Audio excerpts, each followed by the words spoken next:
Hey everybody, Shaun McInnis and Chris Waters here, and we wanted to give you a little bit of an update on our Battlefield 4 review. Now that each of the next-gen platforms is out, Chris, you finally had a chance to check out the Xbox One version. How does it stack up with PlayStation 4? That's right, Sean. The embargo lifted. I got to play a bunch of it out in the wild, and it stacks up almost equally with the PlayStation 4, and sort of putting it in that top tier with the PC in sort of the preferred choices for Battlefield 4, of course, the 64-player multiplayer matches being the large driving force. There are some places where it doesn't compare so favorably, but and we'll get into that right now, but suffice to say, it's better than the Xbox 360 and PS3 versions. Not quite as good as PS4 and the PC versions, but it's going to have the same review score, an 8.0, which is because it's a great game. But the two issues I want to talk about real quick: visuals and online connectivity. Yeah, so it's kind of a theme at this point that Xbox One versions of multi-platform games don't quite look as good as the PS4 version.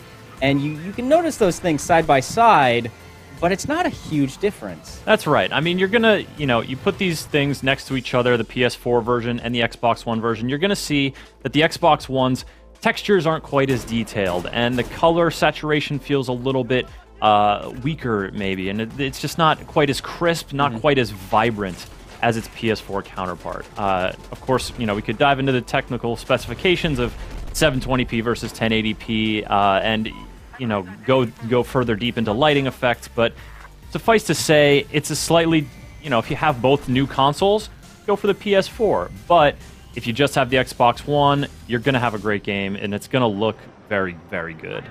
The other issue, of course, and one that's been much talked about lately online, is connectivity issues that people are having with servers. Yeah.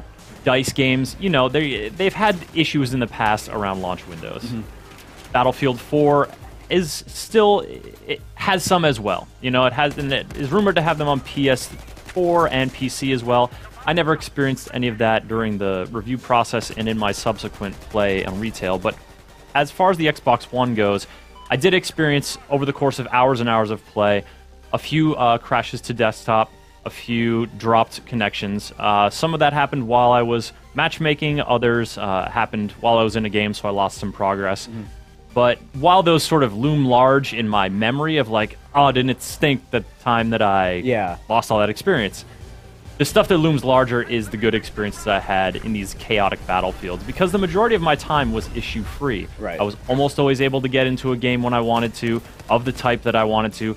Once it put me in a game where I was the only person, I hopped back into quick match, and in 30 seconds I was in a populated match playing away. Okay. So, there are some considerations, some caveats for the Xbox One version, but mostly the whole review as written applies to the Xbox One version, and it's a great game, and Battlefield 4 thrives on that platform as well as pretty much all the others, with the minor caveats that I mentioned.